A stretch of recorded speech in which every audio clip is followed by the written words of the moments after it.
Y quiero presentar al doctor Juan Felipe, médico de la Universidad de Caldas, anestesiólogo de la Universidad de Caldas, con una maestría y gerencia en organización de la salud, una maestría en asistencia internacional de humanitaria, formado en salud pública, en liderazgo e innovación, exdirector científico del Hospital CES y actualmente gerente hospital de la Universidad Universitario de Caldas. Es un placer, doctor Juan Felipe, presentarte además como mi alumno y como mi gran amigo y por esta conferencia, la cual creo que es absolutamente maravillosa. Pues, muchísimas gracias. Quería pues agradecer a todos por estar aquí en primer lugar, a la academia por la invitación, generosa invitación.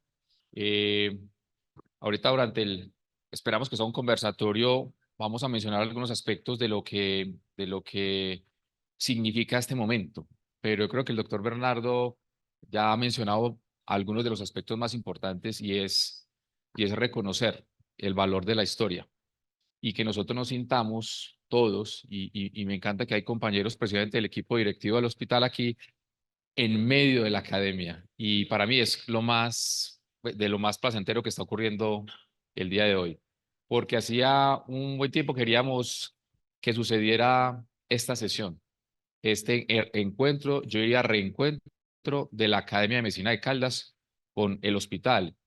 Y voy a decir su hospital. No es el único hospital, es su hospital, porque es de ustedes, porque es de la ciudad, porque es de los caldenses. Y nosotros como equipo directivo que recibimos este relevo de de lo que nos han entregado el doctor Bernardo y ustedes, cuando digo ustedes es el grupo amplio de médicos, profesionales de la salud de todas las áreas, representantes activos y previos representantes de la Universidad de Caldas, y un montón de personas que el doctor ha mencionado, que básicamente lo que han permitido, han posibilitado que la ciudad tenga eh, una institución que no tiene un objetivo, sino cumplir con un propósito. El propósito es muy sencillo y lo voy a decir al comienzo. El propósito es cuidar la salud de nuestra gente. Y tiene una palabra bastante significativa desde lo que es lo que todos hacemos: cuidar. El cuidado, razón de ser y objeto de estudio de la enfermería, ¿cierto? Hace parte de lo que nosotros hacemos en el área de la salud, lo ampliamos allí y básicamente nos orienta en cada uno de los caminos que recorremos. Bueno, con esta introducción, pues básicamente quiero contarles una historia adicional que de alguna manera cuando estábamos abajo en el búnker de radioterapia se me vino a la mente. Algunos de los compañeros ya la han escuchado y mi esposa Patti conoce bien esa historia. Marta Pardo. Marta Pardo fue la primera paciente que tuvimos en la unidad de cuidados paliativos del hospital. Y cuando ella vino al hospital, yo estaba trabajando ya estaba en la residencia, estaba en la residencia de anestesiología, y ella es la hermana del mejor amigo de mi esposa, compañero fisioterapeuta. Ella era una funcionaria de la nueva EPS del momento y desarrolló un cáncer de mama. Y cuando llegó al hospital ya tenía un estadio muy avanzado. Y fue la primera paciente que tuvimos en cuidados paliativos y nos dejó muchas enseñanzas, porque en esa época el programa de cuidados paliativos se estaba implementando y construyendo con el apoyo de la Fundación Santa Fe de Bogotá. Nuestro programa de alguna manera es un hijo de ese programa y nos dejó enseñanzas, pero también tareas.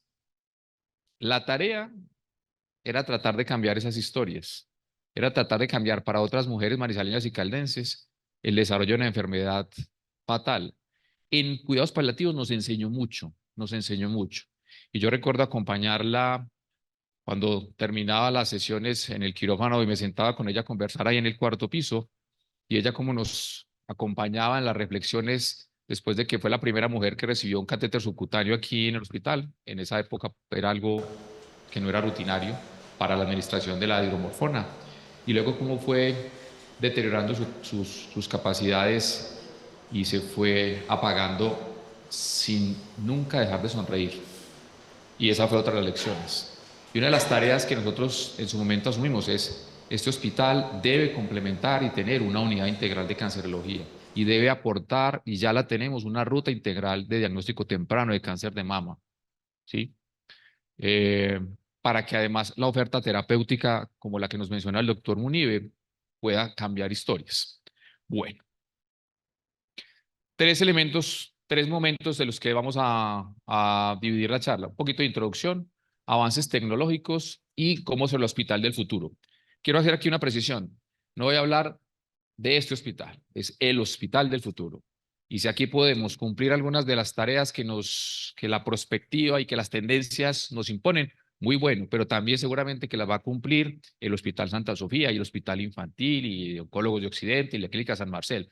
Nos sentimos parte de una red de atención en salud, ¿sí? No somos infalibles, no somos los únicos, nos complementamos en ese esfuerzo terapéutico.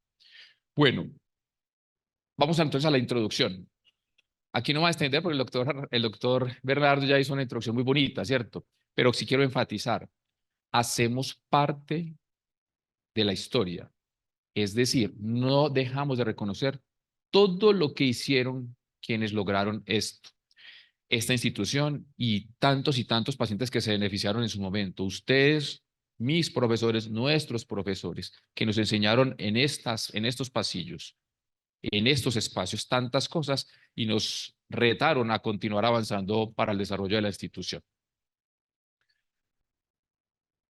Aclarar algo de la institución. Recuerden que el hospital es un hospital sin ánimo de lucro, de carácter público, ¿sí? Que se rige por un régimen privado de contratación y que funciona bajo una distribución de una participación pública del 50% y privada del 50%.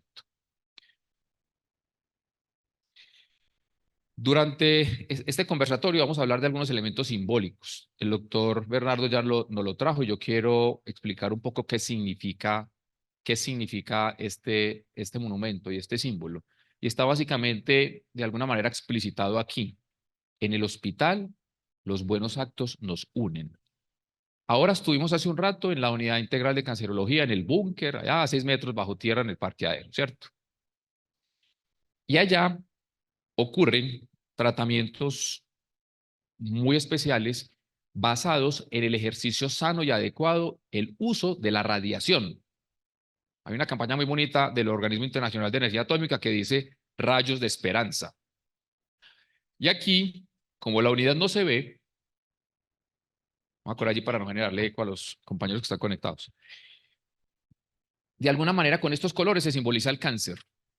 Aquí alcanza a ver unas tenazas, aquí hay incertidumbre, dolor, esto es un poco oscuro, rojo, negro, y comienza a generar una transformación con distintos colores hasta acercarse a los colores del cielo, y de allí parte un ave, el barranquero o barranquillo, ave regional. Todos estos elementos y todos estos colores tienen una, como lo llamarían los cogis, una urdimbre, un tejido, ¿sí? Y ese tejido tiene más simbolismo y son la cantidad de buenos actos que se suman para lograr en ocasiones la curación, ¿sí? La mejoría, pero siempre el consuelo y el acompañamiento, siempre. Aquí se unen las distintas especialidades, también los colores simbolizan eso, pero también los distintos profesionales, tanto clínicos como administrativos. Este símbolo básicamente amplía un poco la connotación de radioterapia para situarse en lo que son los buenos actos. Bueno, vámonos al futuro. ¿Cómo revisar a dónde van los hospitales en el mundo? Entonces vámonos al 2030. Miren que ahorita nos fuimos al pasado, ahora vámonos para el futuro.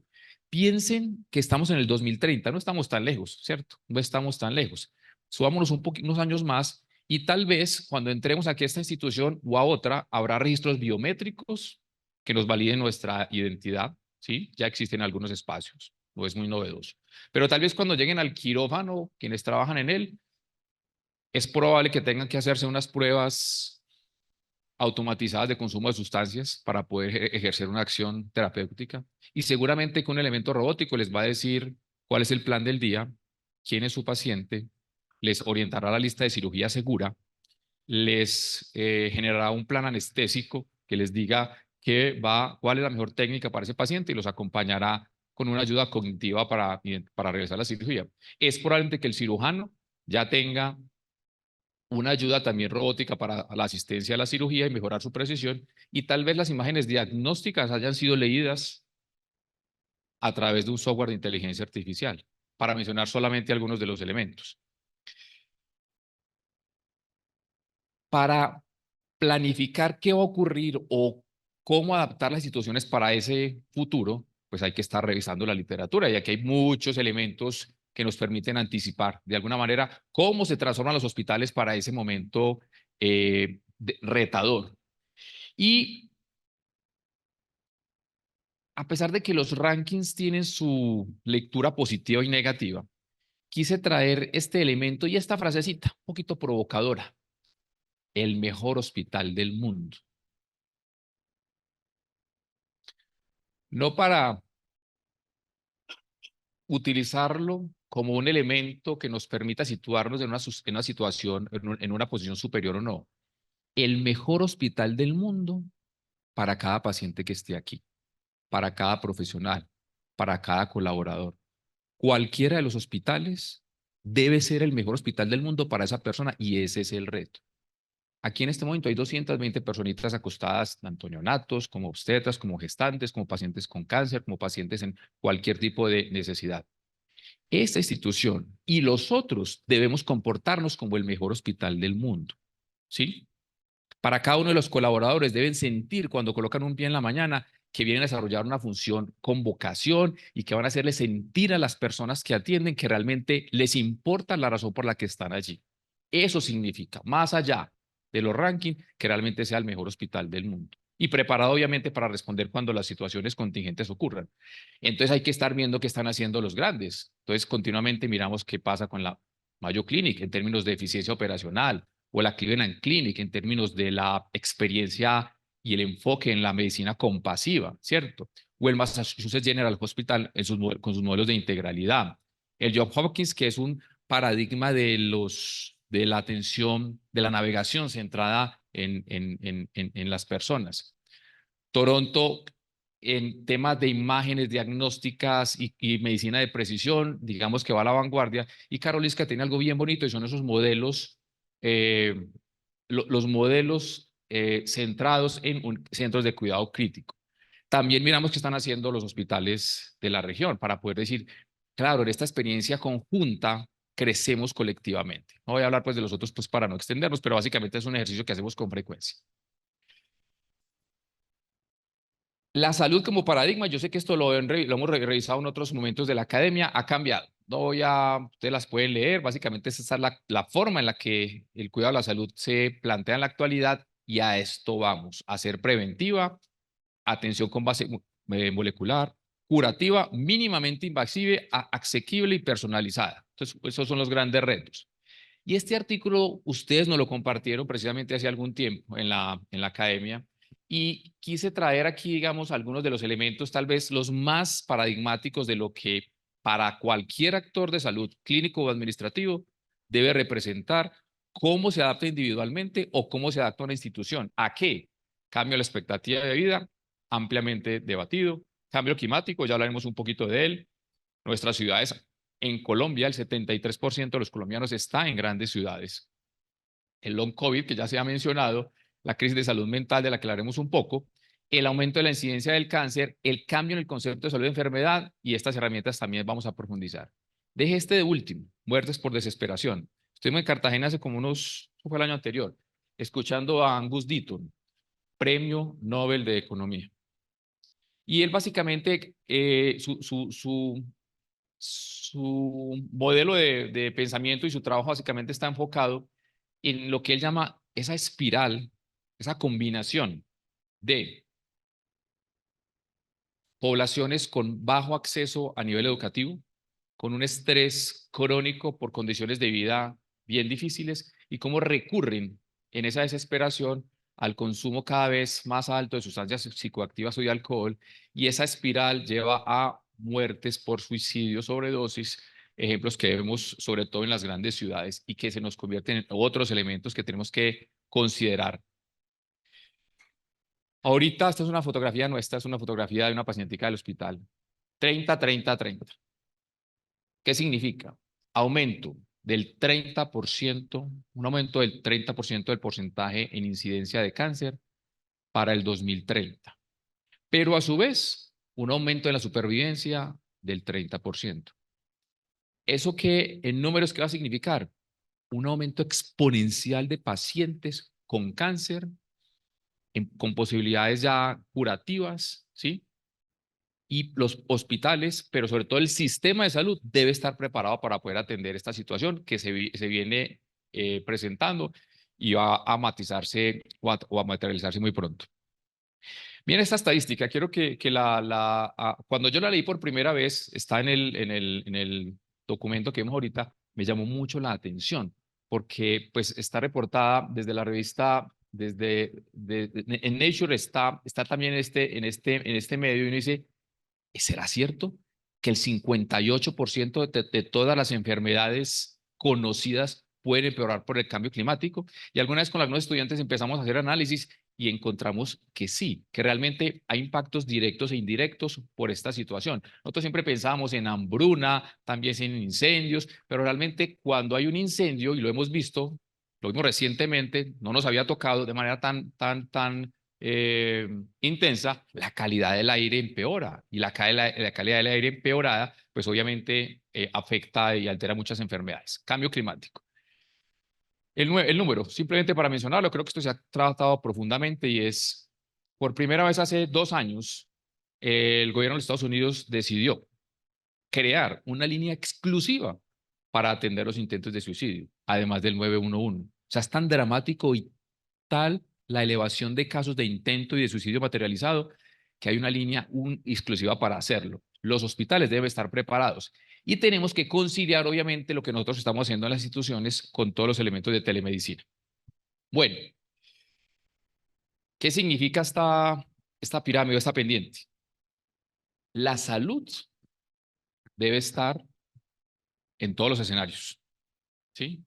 Y las herramientas tecnológicas nos tienen que ayudar, incluso a los hospitales grandes, medianos o periféricos, para que exista cuidado en cualquier parte y en cualquier momento. Esta es una diapositiva que la traemos de Kaiser Permanente por allá me olvidó cuándo fuimos, en el 2000, antes de la pandemia, estuvimos en Kaiser Permanente en Los Ángeles, revisando un modelo de atención que es, considerando todo lo malo que tiene el sistema de salud de los Estados Unidos, un modelo ideal de gestión de riesgo, de planificación, de promoción, porque esto lo vimos y realmente ocurre. Es salud en todos los escenarios. El sistema te contacta, promociona la salud. El paciente se puede meter desde su computador y revisar su historia clínica, pero además le llegan los mensajes y le llega a la casa el kit para que realice el tamizaje de cáncer de colon. No tiene que ir, le llega a la casa, ¿sí? Y envía el resultado por una aplicación. O sea, todos esos elementos obviamente se conectan con los hospitales para poder hacer parte de un sistema que integre. Es nuevo. Vieron la diapositiva del doctor Bernardo de 1969. ¿Qué faltaba en esa época? Tal vez la herramienta tecnológica, pero la interconexión y los distintos niveles no son nuevos. Lo que pasa es que hay que llevarlos a concreción. Voy a mencionar algunos avances tecnológicos que deben estar presentes en el hospital del futuro. Este tema sí que sé que se trató y no se trató recientemente, ¿cierto? Así hay que considerarlo, ¿cierto? Y creo que esa fue la conclusión de la sesión, como un nuevo compañero. Y de hecho el doctor Bernardo nos invitaba hace un ratico a algunos a participar en los talleres sobre inteligencia artificial y ChatGPT, ¿cierto? Entonces, así hay que considerarlo. Ya sabemos que los elementos robóticos están acompañando los tratamientos quirúrgicos porque necesitamos estandarización y precisión, ¿sí? Pero eso también está ocurriendo.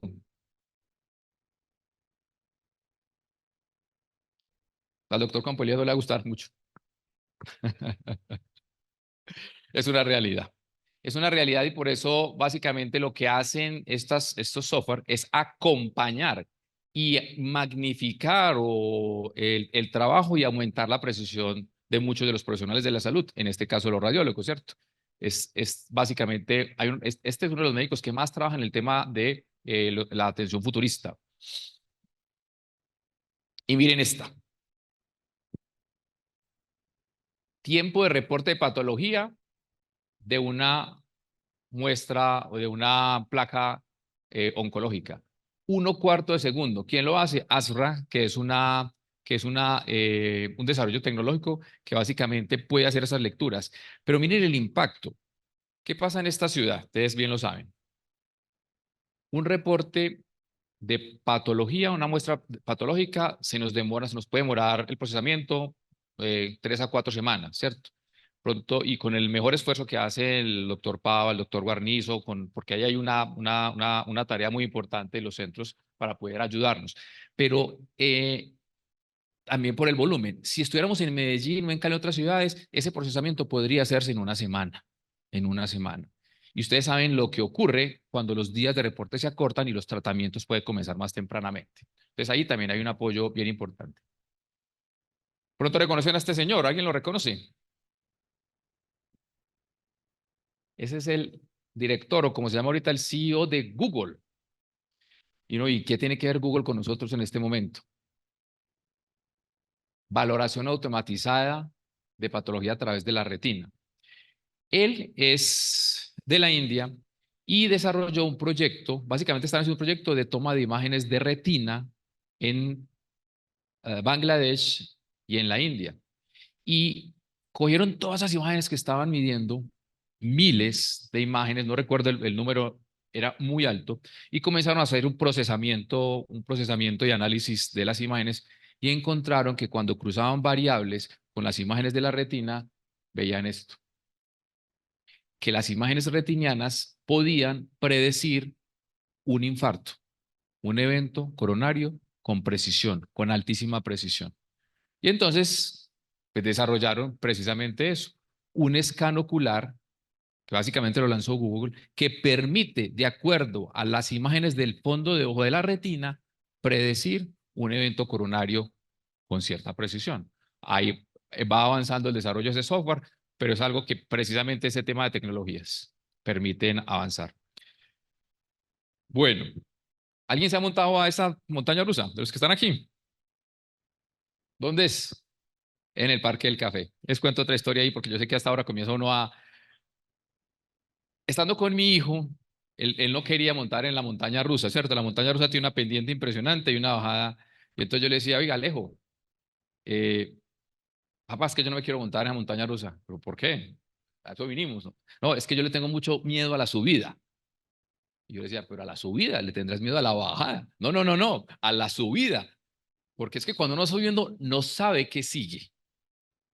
Cuando uno va subiendo, no sabe qué sigue. Esa era su visión. Pero cuando yo voy bajando, yo ya voy viendo para dónde voy. Pero cuando voy subiendo, no. Y la subida es precisamente a 90 grados.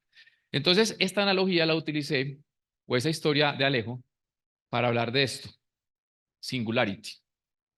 Recuerden que para el año 2023 se ha declarado que el poder de la máquina alcanza la potencia de un cerebro humano. Y el Singularity es el concepto que se plantea ocurra por aquí cuando la máquina alcance la inteligencia del colectivo humano. Hay temor y en salud también lo tenemos. Y por eso quiero traer esta referencia de Yuval Noah Harari, ¿cierto? La frase es un poco, bueno, ustedes la interpretarán. Básicamente él dice que la inteligencia artificial tiene el potencial de convertirse en la primera forma de inteligencia inorgánica del planeta y que esa inteligencia alien va a tener una amenaza sobre la civilización humana. El tema yo sé que ya he debatido, esto ocurrió el 2023, la conferencia es brillante como muchas de las intervenciones de Harari, pero también es discutible, o más bien muy discutible. Ahí hay un tema en el que se puede profundizar. Bueno, ¿Cómo será el hospital del futuro? Físicamente, pues va a cambiar, ¿cierto? Entonces el hospital comienza a tener espacios distintos a los habituales. Y aquí vamos a hacer también unas transformaciones poco a poco, buscando que algunos de los espacios sean menos parecidos a lo que clásicamente es un hospital y comiencen a tener un poco más de color, otras formas, como lo vieron en la unidad de radioterapia. El hospital del futuro, ya vamos a ir terminando, es necesariamente una gran central tecnológica, porque todos esos datos que genera el equipo de radioterapia, el resonador magnético, las centrales de monitoreo, hay que comenzar a unirlas y poder generar intervenciones anticipatorias de lo que está ocurriendo para mitigar los riesgos que también existen en los hospitales.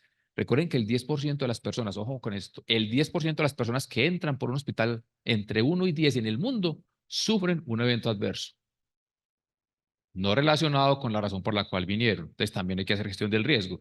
Y aquí está el doctor John Jairo Duque, que no lo había mencionado, que es el que está trabajando una zona, una área bien bonita del hospital, la torre de control.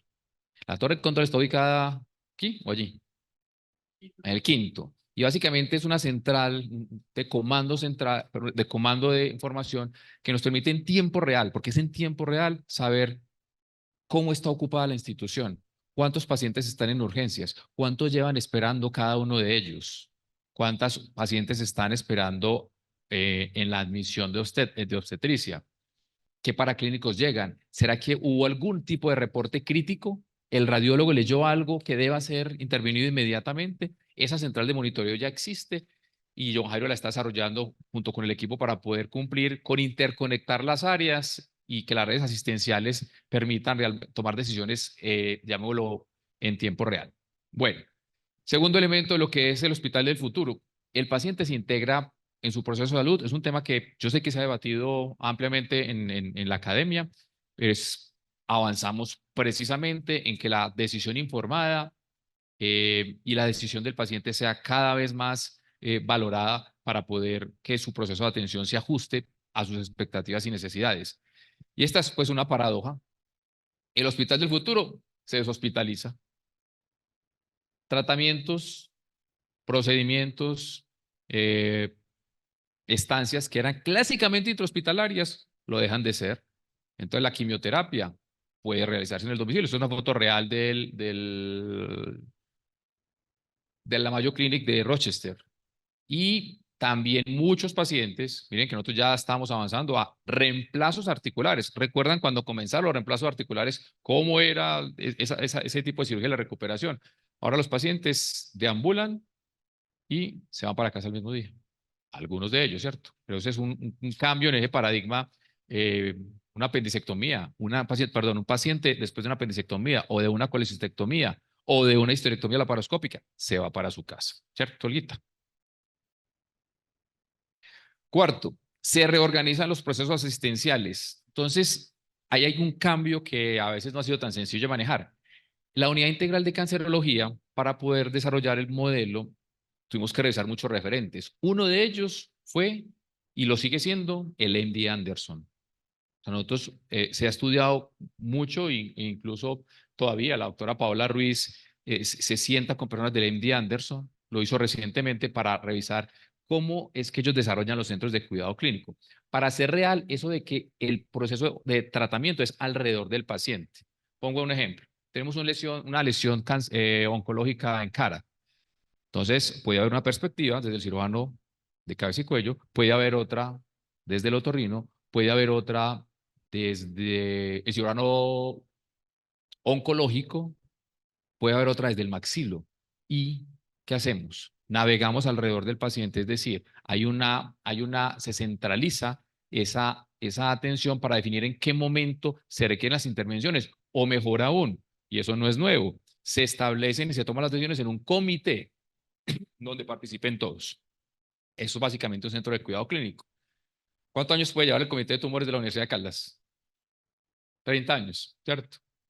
¿Es nuevo? Probablemente no. Y por eso retomo lo que nos decía el doctor Bernardo. Es que cuando nosotros conocemos la historia, podemos hacer ese tránsito y ese relevo para que el hospital vaya avanzando adecuadamente. Bueno, ya vamos a terminar. ¿Cómo luce el éxito en el Hospital del Futuro? Este es el que es considerado el mejor hospital del mundo, ¿cierto? Por los rankings. Y aquí traje tres elementos. Ellos mismos dicen, vea, el hospital, el éxito de nuestro hospital, básicamente se establece cuando diagnosticamos condiciones cardíacas antes de que causen daño. Ahí hay un reto importante. Segundo, predice complicaciones quirúrgicas y toma acciones antes de que ocurran. Siempre estamos en la anticipación, en la predicción, ¿sí? Y la predicción se hace básicamente con gestión de datos. Y en tercer lugar, diagnostica el cáncer en etapas microscópicas, que ese hay un reto súper necesario. Y ya sabemos que aquí hay la posibilidad de generar mapeos genéticos o genómicos que permitan anticipar la ocurrencia del cáncer y pues cada vez más están disponibles a pesar de que el costo pues es muy elevado. Ese es el éxito para ellos. Listo. Un elemento adicional y con esto vamos a terminar ya. El hospital no puede ser ajeno a una circunstancia que es global y es su impacto. Esta institución tiene un impacto ambiental muy importante. Si los hospitales, ojo con esta frase, si los hospitales del mundo o el sector salud fueran un país, si eran el quinto país más contaminante del mundo. Quinto país más contaminante del mundo si fuéramos un país. Entonces aquí hay una huella de carbono que hay que cuidar y por eso la institución hace parte de la red de hospitales verdes y saludables. Para buscar básicamente esto, que nuestro ejercicio clínico, el uso de la energía, la generación de residuos y el impacto ambiental guarden equilibrio. El año pasado estuvimos en Lisboa presentando el programa institucional CES Verde en el Congreso Mundial de Hospitales, un escenario, un ejercicio muy interesante. Bueno, y aquí ya para terminar, pues no los voy a mencionar, pero es simplemente contar que muchos de esos elementos que se ven en lo que es el Hospital del Futuro los queremos desarrollar para la región, no por el hospital, para la región. Algún día aquí quisimos que los pacientes podamos volver a tener trasplante de órgano sólido, aquí o en cualquier institución de esta ciudad, pero debe ocurrir. Trasplante de médula ósea, más adelantico. Laboratorio de patología, este año. Clínicas que ustedes mismos nos han propuesto y por acá hay elementos que quisiéramos traer pues a la institución, como el PET scan, como el gimnasio de habilidades esenciales, como la certificación RIS-EMRAN, y ahí hay planes, ahí hay proyectos para 15 años. Quienes nos han antecedido, nos han mostrado, y ustedes, que no nos pueden quedar grandes los retos. ¿Qué hay que hacer? Trabajar y unir voluntades y seguir gestionando, porque los manizaleños y caldenses merecen que también los proyectos avancen. Y quiero terminar ya con esto. Podemos hablar de tecnología, podemos ver equipos súper sofisticados, inteligencia artificial, pero nunca, nunca podemos dejar de entender que el propósito de un hospital,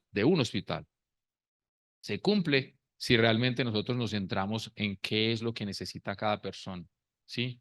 Quiénes son ellos, qué necesitan, y que el equipo humano alrededor de ellos les haga sentir, que es difícil, sentir que realmente la razón por la que están en la institución o en el consultorio les importa.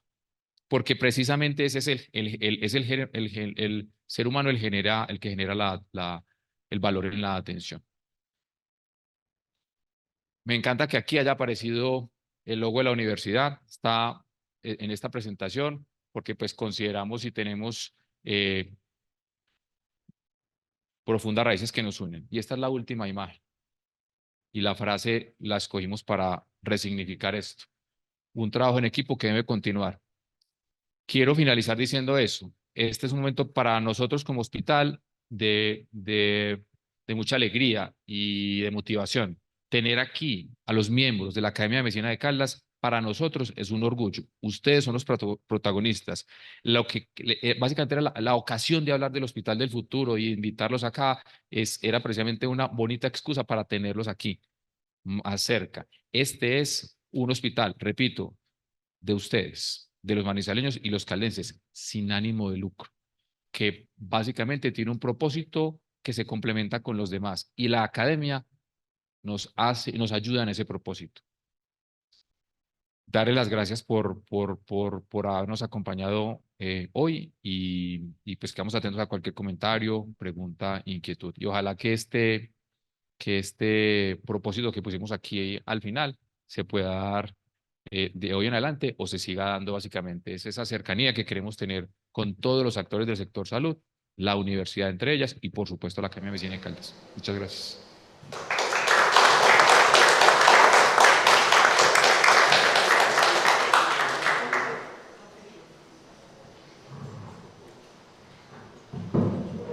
Doctor Juan Felipe, muchas gracias por su importante exposición. Como la Academia de Medicina tiene un orden del día, creo que en este momento vamos a dar inicio con los presentes y con los que están vinculados virtualmente, si hay algún tipo de comentario en relación con las dos actividades académicas. Yo quiero hacer un pequeño comentario antes de darle la palabra a las personas que van a intervenir. La tarde ha sido absolutamente estimulante.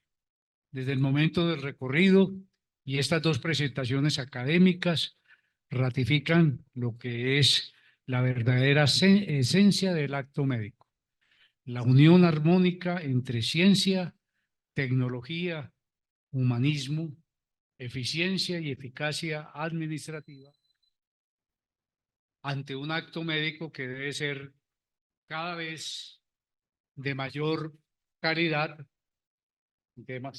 sí, ahí está la interferencia, de mayor calidad, una atención personalizada, una atención de precisión con gran calidad académica, pero fundamentalmente con gran cantidad de aporte humanista. Nos queda en nuestro medio sentirnos muy orgullosos por lo que es en este momento el Hospital CES Caldas, o el Hospital de Caldas. Y ojalá que podamos abreviar las fallas del sistema de salud para que la eficiencia administrativa que permite que en un momento dado no tengamos esas grandes brechas desde el punto de vista de acceso a la calidad que pueden prestar instituciones como el CES, Hospital de Caldas, cada vez se elimine. Recuerden que uno de los grandes obstáculos para que la atención médica no sea oportuna y de alta calidad son precisamente toda la cantidad de trámites que dan en un momento dado lo que es la parte burocrática del acceso y la financiación de la atención médica. Si alguno de ustedes tiene algún comentario, por favor hacerlo en este momento para luego dar por terminada la reunión. Doctor Jair.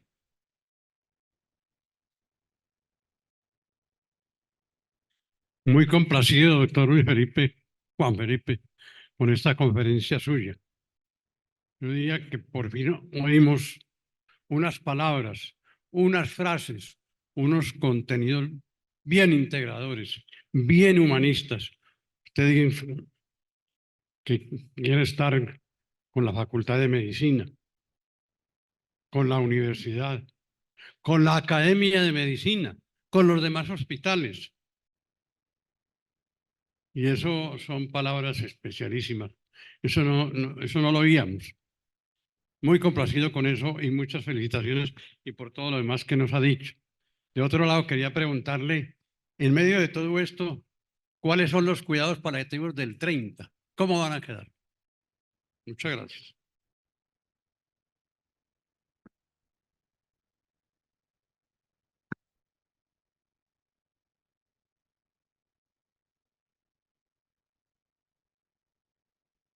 Muchas gracias, doctores, por sus palabras. A ver, eso es una pregunta muy interesante porque yo creo que o lo que estamos viendo básicamente es una transformación que ya empezó, y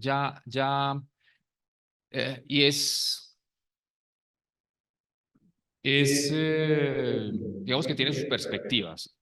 El cuidado paliativo migra y cambia al soporte y a los cuidados continuos, ¿cierto? Y muchas patologías o algunas patologías, además de las oncológicas, se han incorporado, digamos, a la mirada y al cuidado y al soporte de los grupos de cuidados continuos. Yo creo que ahí hay un avance importante en considerar precisamente porque como la enfermedad ya no es solamente la enfermedad terminal, aquella objeto del cuidado paliativo, cambia y hay una ampliación y reorientación hacia otras patologías. Creo que es un cambio importante. La legislatura también está, miren que nosotros en medicina nosotros tenemos básicamente dos grandes inductores de comportamientos y de cambios. Uno que es sano para nosotros y es el avance científico, ¿cierto? El avance científico y tecnológico nos permite adecuar conductas. La evidencia científica, ¿cierto? Nos permite decir, venga, lo que antes se hacía de tal manera, algunos estudios han demostrado que mejor aplicamos una técnica distinta, una intervención. Y hay uno que no nos gusta tanto y es la jurisprudencia, pero también hay que atenderla. O sea, la jurisprudencia también, además de las normas, hablo en términos generales de las normas y la jurisprudencia que emiten los jueces por los casos, también nos orienta. Entonces, la manera en la que nos enfocamos o tratamos cierto tipo de infecciones también ha cambiado. Digo esos dos elementos para volver a conectar nuevamente con la pregunta. Y es que se imaginan en el 2030 en qué estaremos con el avance, digamos, del avance, ratificación de la muerte digna. O sea, yo creo que ahí va a haber un avance muy importante porque lo estamos viendo. A pesar de que algunos países están teniendo retrocesos, la gran mayoría están avanzando en permitir y posibilitar que las personas puedan desde su autonomía tomar las decisiones. Yo creo que ahí va a haber un avance, pues hay un avance más bien, y yo quito la palabra avance para no generar un sesgo, una transformación, una evolución, llamémoslo así, ¿cierto? Porque hay quienes pueden considerar, eso no es un avance, es un tema que nos da para hablar y aquí está, por aquí está Natalia, de un dilema ético bien amplio, pero ahí hay un cambio. Hoy estaba yo sentado con algún compañero de una EPS y precisamente mi abuela está en este momento en cuidados paliativos una persona completamente funcional que sufre, digamos, un deterioro súbito, pero no tan severo de su condiciones de enfermedad crónica. Y tanto ella como su familia, ¿cierto? Y estoy hablando de una mujer de 80 y tantos años de un pueblo de Caldas, ya habían avanzado en tomar la decisión de qué hacer cuando ocurriera una situación como esta. Y el grupo de cuidados paliativos arropa a esa familia y esas circunstancias y continúa hasta finalmente hasta que llega la muerte en unas condiciones muy dignas, ¿cierto? Y muy tranquilas, alrededor del cuidado de los síntomas. Entonces, digamos que esa es una evolución. No me voy a meter en el tema de otro tipo de intervenciones que puedan ocurrir, porque finalmente aquí hablamos de esa evolución de los dilemas éticos que cada vez nos estarán llegando y ahí entramos en un escenario y es que miren que como en la segunda parte de la conferencia hablamos mucho de la inteligencia artificial, porque nosotros acá decimos, bueno, la autonomía médica, la autonomía de la familia y cuando haya un apoyo tecnológico haciendo o apoyando las decisiones. Ese será un dilema para trabajar más adelante, ¿cierto? Esa decisión estará basada en qué, ¿cierto? Es quién la toma, es la inteligencia colectiva, es la autonomía de la persona o quién, para dejar ahí pues como el escenario de discusión que es bien retador, ¿no?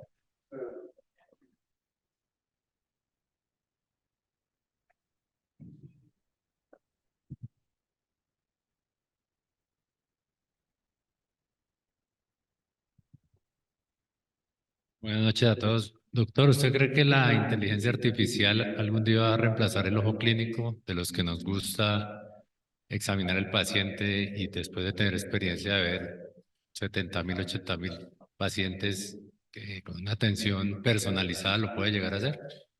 Sí, yo voy a hacer eco de lo que de lo que estamos leyendo, ¿cierto? Y yo inicialmente, entonces la respuesta tiene como dos componentes. Yo decía no, pero mire el número que usted utilizó, que es bien interesante, 70.000 pacientes. Resulta que ese aparato que está ahí, que no es el más moderno, nos puede procesar 100.000 variables. Entonces, cuando nosotros alimentemos un equipo como no obviamente lo conectemos y tengamos 100.000 variables, necesariamente a superar las que nosotros podemos manejar, así hayamos, ¿cierto? Entonces, ya nos han mostrado cómo los algoritmos diagnósticos tienen más precisión y esos dos artículos, digamos, esos estudios que trajimos, sustentan cómo un buen un buen software de inteligencia artificial comienza a tener cada vez más precisión en la toma de decisiones clínicas. En educación el debate es muy importante, que esta parte que trabaja en la universidad, el debate es bien interesante y alguna de las frases de esa presentación de Singularity alguien decía, en el campo de la educación, la inteligencia artificial no va a reemplazar a un docente. La inteligencia artificial va a reemplazar al docente que no la utilice. Y creo que lo mismo nos va para nosotros, ¿cierto? No, y además ya está claramente demostrado, más o menos, pues, perdón, estimado o anticipado, que pueden ser alrededor de 55-60% de las profesiones que van a tener algún tipo de intervención, algunas mayoritarias, casi hablando del reemplazo, en los próximos años basados en este tipo de tecnologías. Y nosotros somos una disciplina y una profesión que seguramente, pues porque finalmente lo que hacemos es utilizar un algoritmo científico para tomar decisiones y hacer intervenciones. Entonces, yo, a pesar de que yo era un poquito escéptico al comienzo, creo que necesariamente nos va a complementar. Ya el grado en el que lo haga, ese sí dependerá mucho de cada una de las profesiones o de las disciplinas o las especialidades en las que estemos.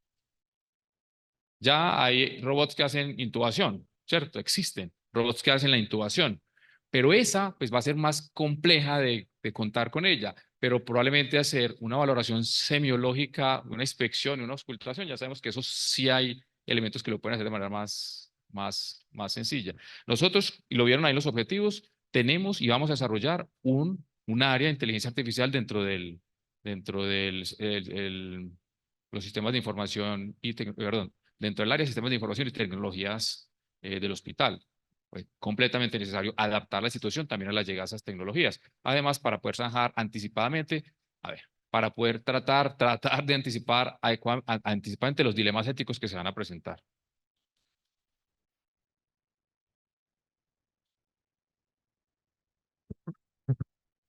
Doctor Bernardo. Sobre este tema, de pronto, no me importa que de pronto haga propaganda lo que tenemos. Yo, con un grupo, yo buscaba cómo comenzar a saber algo de inteligencia artificial. Me fui a la Universidad Autónoma donde me ayudaron y encontré un personaje que me relacioné con él y hemos venido trabajando. Ya hicimos el primer taller sobre inteligencia artificial de un grupo de 10 profesionales, pero yo le voy a contar a usted también la experiencia mi personal que me ha pasado. Yo tengo un libro para publicar que no he podido publicarlo porque algunas de las imágenes no está permitido publicarlas. Entonces yo le pregunté a la inteligencia artificial, hombre, ayúdame con esta imagen, búscame una que yo pueda publicar sin que la pueda publicar. Y me lo ha logrado en tres imágenes de ellas. Y estoy en otras, ¿cierto? Nosotros estas actas que hacemos aquí son unas actas tremendamente extensas, ¿no? Entonces yo le dije a la inteligencia artificial, yo tenía que ponerme el audífono y como soy chusógrafo, ir escribiendo. Dijo, hombre, inteligencia artificial, volverme estos textos. Entonces yo hago las actas hoy en una media hora, una hora. Hicimos un diplomado en humanización de la atención del paciente, ¿no? Son 18 conferencias y otras tantas adicionales de nuestro programa Humanismo y Salud. Y yo dije un día, hombre, ¿por qué no, ingeniero, ayúdame con esto? Yo quiero que esta conferencia del doctor fulano de tal me la vuelvas texto. Al día siguiente me la mandó. Yo se la mandé al docente. Le dije, hombre, volver esto un texto publicable. ¿En qué plan estoy? Vamos a volver ese diplomado un libro. Es decir, y estas son cosas que me han sucedido a mí y les puedo contar de otras varias. De manera que estas son cosas sencillas que he aprendido. Yo no soy experto, ni más faltaba, ¿no? Pero es impresionante cómo puede uno ayudarse de esto y se le facilita el tiempo para muchas cosas, para hacer otras, para estudiar. Vean ustedes, la forma de revisar un artículo. Tengo un artículo que me llega, yo llamo a inteligencia artificial, se lo meto y ella me pregunta, ¿qué quiere saber? Entonces yo le dije, hazme un resumen del artículo. Entonces me hace un resumen. Hombre, me gustó. Entonces me voy y me leo el resumen ya del artículo. Y si es más, me lo leo todo. Pero le puedo preguntar, analíceme por favor el aspecto estadístico del artículo. Tac, tac, tac, tac, tac. En 2 minutos te analice el aspecto estadístico. Perdónenme, señores, yo creo que estamos frente a una cosa supremamente interesante para nosotros los profesionales, que nos puede ayudar enormemente, enormemente en las cosas que hacemos del día a día, ¿cierto? Yo que soy un hombre muy ocupado, en no tiempo un vago ocupado, ¿cierto? Estoy utilizando mi tiempo mucho más que antes en hacer otras cosas que me gustan, como leer, como ver televisión que a veces no podía, ¿cierto? Es decir, yo creo que hay cosas que vale la pena hacer. Con mucho gusto, tenemos un curso, estamos haciendo un talleres, es un taller sencillo, ¿no? Son dos 8 horas de trabajo, y yo le diría a Carlos, le diría a Campo Elías, ¿qué ha pasado con él? ¿Cierto? Nos ha servido, en mi opinión, enormemente saber las bases de la inteligencia artificial. De ahí para adelante tú te puedes volver un experto, por supuesto, pero esa no es mi pretensión. La pretensión es que me ayude. Gracias. Muy bien. ¿Alguna otra pregunta? Debo informarles que se vincularon con nosotros para esta reunión 42 académicos, 25 presenciales adicionales. Y como hoy ha sido un día muy especial, quiero informarles que estamos directamente conectados con la Academia Nacional de Medicina de Bogotá. Es la primera vez que lo hacemos y lo vamos a seguir haciendo en el futuro. Por último, para cancelar, casi que no quiero cancelar esto porque es tan ameno y es tan agradable la compañía con todos ustedes, pero hay que hacerlo.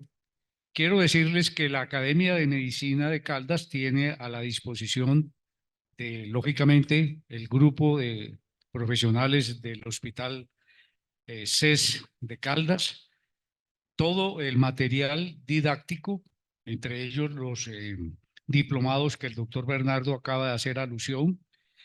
Tenemos varias comisiones que funcionan permanentemente. El doctor Campo Elías, que es una persona muy conocida por ustedes y muy apreciada también por nosotros, tiene a su disposición un número muy importante de eventos académicos que han funcionado durante todo este año. Así que, para terminar, si no hay ningún otro comentario, ratificarles nuestro agradecimiento, ratificar además esta alianza estratégica que tiene casi que toda la vida la Universidad de Caldas. Y aquí quiero hacer un paréntesis: la Universidad de Manizales está también vinculada con la academia, como es lo lógico, pero la Universidad de Caldas es consustancial al Hospital de Caldas y seguirá haciéndolo en el futuro. Muchas gracias, que tengan una buena noche. Perdón, el doctor Campo Elías quiere decirles una palabra. Bueno, primero que todo agradecerle a doctor Juan Felipe, fabulosa su conferencia, y quedamos muy contentos de tener este liderazgo joven para el futuro de nuestra institución de salud. La asamblea de la academia se va a realizar el próximo miércoles, o sea, de mañana en 8, presencial y virtual. Entonces, para que la cambiamos un poco. Este mes no vamos a dar recreando la historia porque ya la tenemos previamente aquí montada. Los videos están montados en YouTube para que los vean posteriormente. Muchas charlas son vistas posteriormente por personas que no pueden verlo en este momento. Y lo otro, me parece muy importante lo que estamos haciendo con la academia, que es la descentralización. Ya estamos hoy en el Hospital de Caldas, pero también queremos en el futuro de vez en cuando hacer charlas en otras instituciones, en la Universidad de Manizales, en la Universidad Autónoma y en otros eventos, para que veamos que la academia también es de todas y no solamente de medicina, sino de todo el gremio de la salud del departamento. Ojalá algún día pudiéramos hacerlo en algún municipio. Muchas gracias, y era lo que tenía para comentarles. Buenas noches y un abrazo afectuoso para cada uno de ustedes.